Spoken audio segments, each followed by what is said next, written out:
ما یه مفهومی داریم به نام سبک‌های اسنادی attributional style. یعنی چی؟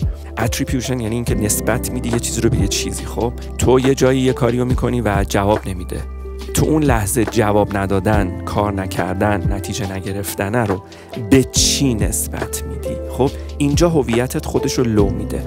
اگر تو اتفاقا اونجایی که خراب میکنی سریع این خراب کردن رو به خودت نسبت بدی. من خراب میکنم پس هستم، من هستم پس خراب میکنم.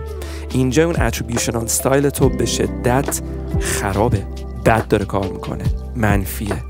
البته یه چیزی بگم، ببین درست دارم میگم یا نه؟ یه وقتی هست میگیم من خراب کردم، یه وقتی هست میگیم من خرابکارم.